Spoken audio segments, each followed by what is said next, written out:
मरहबा collection mall, readymade कपड़ों का भरपूर खजाना, jeans pant, T shirt, cargo pant, night pant, बच्चे और बच्चियों के लिए अच्छे खूबसूरत और उम्दा ड्रेस। पता याद रखें, जमुर हाई स्कूल मेन रोड, जैतून।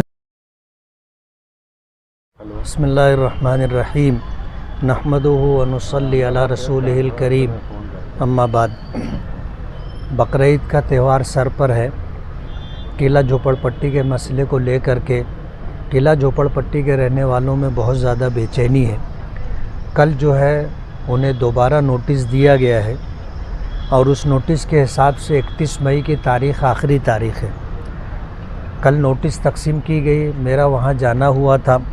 इस मसले को लेकर पिछले दिनों मैंने अजीत दादा पवार साहब से मुलाकात भी की थी और उनको लेटर भी दिया था और उनसे गुफ्तगू करने के बाद अंदाज़ा ये हुआ था कि 31 मई ये आखिरी डेट नहीं है।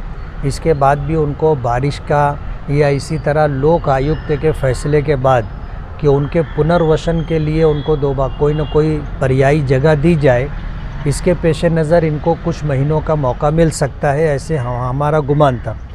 लेकिन मालेगांव किला झोपड़पट्टी के कुछ लोग जो है ये हाई कोर्ट पहुँच गए। हाई कोर्ट पहुँचने के बाद उन्होंने वहाँ पिटीशन डाली और हाई कोर्ट की छुट्टियाँ होने की वजह से ये हुआ कि जब दोबारा कोर्ट शुरू होगी 22 जून के बाद तो तुम 25 जून को आना। एक गलत मैसेज ये दिया गया कि कोर्ट ने 25 जून तक स्टे दे दिया है, जबकि कोर्ट के आदेश में ऐसा कुछ भी नहीं है। कोर्ट के आदेश में जो बात है कि उन्होंने जो है रेवेन्यू डिपार्टमेंट को, सरकार को जो आदेश दिया है वो ये कि किला झोपड़पट्टी में रहने वालों के साथ जब तक नोटिस ना दे दी जाए उसके बगैर कोई कार्रवाई नहीं करना। उसी खाने को पुर करने के लिए इन्होंने दोबारा नोटिस दे दी। अब जाहिर बात है कोर्ट का ये मसला था। अब कोर्ट ने ये कहा था कि नोटिस देना, तो उनको कल नोटिस दे दी गई है। अब जाहिर बात है कि कोर्ट में अगर ये मसला खड़ा भी किया गया तो इनके पास जवाब है कि भाई हमने उनको नोटिस दे दी थी। किला झोपड़पट्टी के रहने वाले घर कुल योजना जो स्कीम है वहाँ जाना नहीं चाहते। उनकी डिमांड ये है कि हमको इसके अलावा कोई और जगह दी जाए और उनकी चाहत ये है कि उनको बाग़ महमूद में जगह मिले।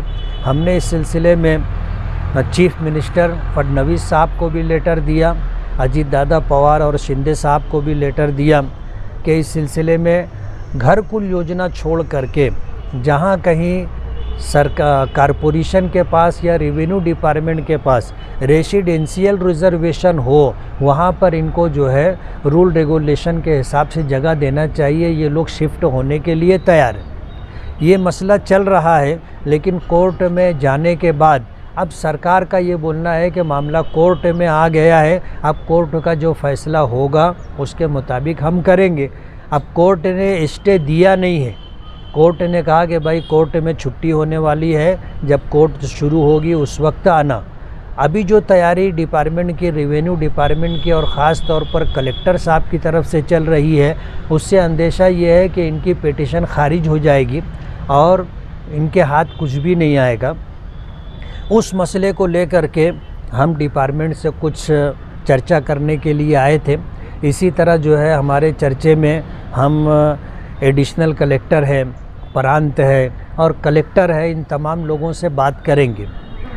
कोर्ट ने ये भी कहा था कि जो किले के अंदर अतिक्रमण है उसको नोटिस क्यों नहीं दिया गया था। इसको लेकर भी प्रांत को, तहसील को आदेश दिया गया था कि आपने सिलेक्टेड लोगों को नोटिस दिया है।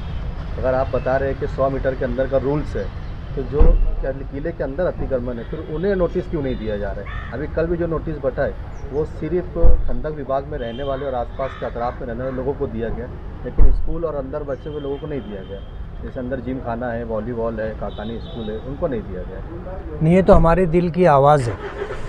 एक ज़माने से लोक आयुक्त में ये मसला चल रहा था और वहाँ पर ये बात हमने रखवाई थी। जो लोग भी किला झोपड़पट्टी के लोग लोक आयुक्त में जा कर के इस मसले पर बातचीत कर रहे थे कि ये किले के अंदर जो अतिक्रमण है उसको अनदेखा किया जा रहा है और किले के बाहर, खंदक के बाहर जो लोग हैं उनके साथ इस तरह का कामकाज किया जा रहा है। आपके नज़दीक किला है, किले की खंदक है, आप किले के अंदर तो कोई कार्रवाई नहीं कर रहे।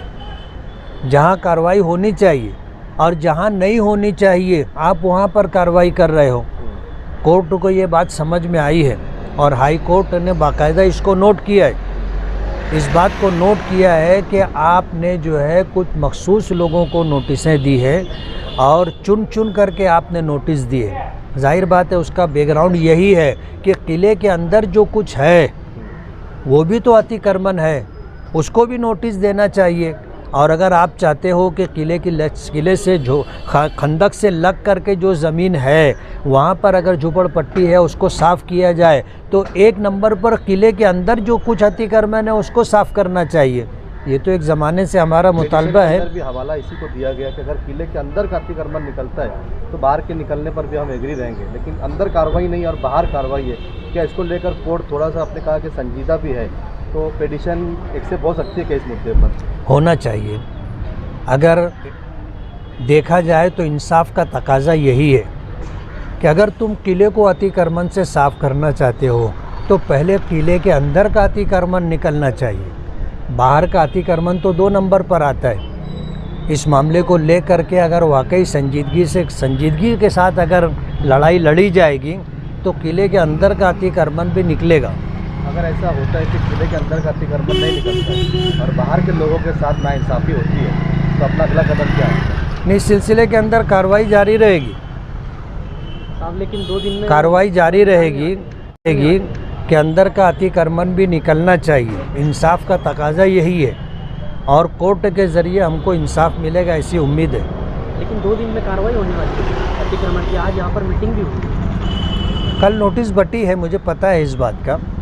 पहले जो नोटिस दी गई थी उसमें सरकार ने जो GR निकाला था वो पूरे महाराष्ट्र के लिए था, उसमें 31 मई की तारीख दी गई है। उसी के हिसाब से ये डिपार्टमेंटली जो है मीटिंगें चल रही हैं और इस सिलसिले के अंदर इनकी क्या जिम्मेदारी है, सरकार को क्या करना चाहिए, ये सारा जो है मामला चल रहा है। तैयारी है कोर्ट जाने की? जी, अपनी भी तैयारी है कोर्ट जाने की? हम देखते ना कि अगर किले के अंदर का अतिक्रमण नहीं निकाला जाएगा तो हम लोग भी इसके ख़िलाफ़ जो है कानूनी कार्रवाई करेंगे।